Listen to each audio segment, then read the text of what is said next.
Wang Lin dibawa oleh kakek tua menuju sekte awan putih. Di sana Wang Lin disuruh berhadapan dengan 5 orang Soul Formation untuk merasakan konsepsi. Kalau di novel itu namanya domain, kalau di animasi disebut konsepsi, kira-kira penyebutan apa yang sesuai guys? Tulis di kolom komentar. Lanjut pada lawan yang pertama, orang itu menyerang Wang Lin dengan sungguh-sungguh. Ia menciptakan 2 naga ungu yang langsung menerkam ke arah Wang Lin. Karena ingin merasakan konsepsi, Wang Lin membiarkan diri terkena serangan naga ungu tersebut. Untungnya si kakek tua melindungi Wang Lin agar serangan naga ungu tidak berdampak pada Wang Lin. Yang Wang Lin rasakan hanyalah konsepsi kultivator tersebut.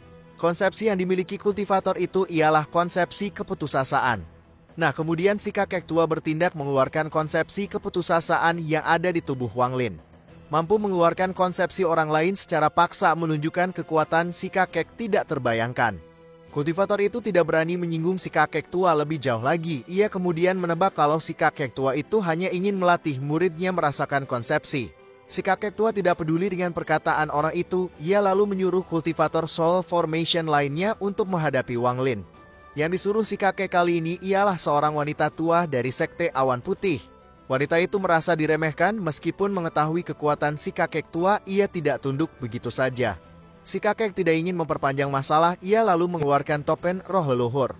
Token roh leluhur digunakan untuk membuat permintaan. Kultivator sekte awan putih tidak dapat menolak permintaan orang yang memegang token roh leluhur tersebut. Kultivator wanita itu lalu menyerang Wang Lin dengan konsepsinya. Ini berupa rasa malas seolah tidak ada hal penting lagi di dunia. Hampir terjatuh oleh konsepsi si kultivator wanita, Wang Lin terbangunkan karena aura pembunuh dari dalam dirinya. Kemudian lawan Wang Lin berganti lagi. Kali ini seorang kultivator yang memakai jubah Qian. Kultivator ini sudah memperingati kalau Wang Lin mungkin tidak akan bisa menahan konsepsinya. Tapi si kakek terus mengoceh kalau dengan adanya dirinya tidak akan ada yang terjadi pada Wang Lin. Dengan keras kepala si kakek, kultivator tersebut hanya bisa mengiyakan. Ia lalu mengeluarkan pedang hitam yang tepat berada di atas kepala Wang Lin. Konsepsi kultivator ini luar biasa. Ini adalah konsepsi yang berhubungan dengan waktu. Ini adalah konsepsi yang luar biasa, bahkan si kakek tua terkejut olehnya. Lanjut saja, setelah merasakan 3 konsepsi, Wang Lin dan si kakek tua kembali ke ibu kota. Wang Lin duduk untuk memahami konsepsi dirinya sendiri. Setelah mengalami 3 konsepsi orang lain, Wang Lin mengerti kalau konsepsi diperoleh ketika seseorang memahami surga berdasarkan pengalaman hidup mereka. Wang Lin memikirkan konsepsi dirinya sendiri sambil mengukir patung kultivator yang memiliki konsepsi keputusasaan. Hari demi hari berlalu, Wang Lin berhasil mengukir patung kultivator tersebut, namun Wang Lin belum puas dengan hasilnya. Wang Lin terus mencoba dan dengan itu waktu berlalu 10 tahun kemudian. Dalam 10 tahun ini, rambut Wang Lin telah memutih seperti orang tua pada umumnya. Adapun pekerjaan Wang Lin, dalam 10 tahun, Wang Lin telah berhasil mengukir kultivator konsepsi keputusasaan dan kultivator wanita tua dari sekte awan putih. Hanya kultivator yang memiliki konsepsi waktu yang tidak dapat diselesaikan Wang Lin. Nah, dalam 10 tahun Danyu telah menikah dan mempunyai seorang anak laki-laki. Anak Danyu persis seperti Danyu kecil yang selalu membawa anggur. Dalam 10 tahun ini juga Wang Lin terkenal karena kebaikan hatinya. Hampir setiap penjaga toko memiliki hutang pada Wang Lin, namun Wang Lin tidak menagih mereka. Kemudian di saat Wang Lin berjalan-jalan, seorang pria paruh baya jatuh dari kudanya dengan beberapa luka.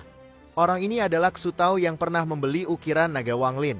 Xu Tao meminta bantuan karena ia sedang dikejar oleh seorang kultivator. Hal ini bermula ketika raja menyinggung seorang kultivator hebat. Raja telah bersembunyi di dalam istana, jadi kultivator melampiaskan amarahnya pada bawahan raja. Nah, kultivator ini salah bertindak melihat Xu Tao ada di samping Wang Lin. Kultivator ini melancarkan serangan untuk menghabisi Xu Tao sekaligus Wang Lin. Jika hanya menargetkan Xu Tao, Wang Lin tidak akan ikut campur dengan urusan manusia, tapi karena telah menargetkan dirinya, Wang Lin mulai bergerak. Bukan Wang Lin sih, melainkan si iblis Xu Ligou. Wang Lin tidak perlu bertindak untuk seorang kultivator remeh di tahap pendirian yayasan.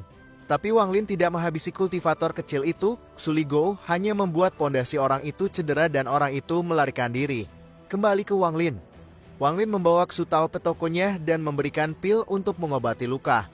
Adapun sisi lain, kultivator pendirian yayasan yang dilukai Xu Ligou kabur ke sisi tuan mereka.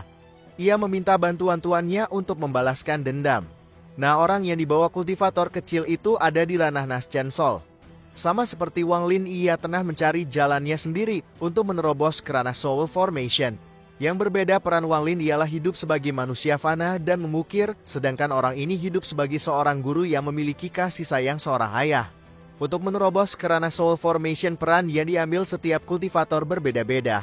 Di sini saat kultivator itu datang ke toko Wang Lin, ia tidak memulai pertempuran langsung, tapi pertarungan kata-kata.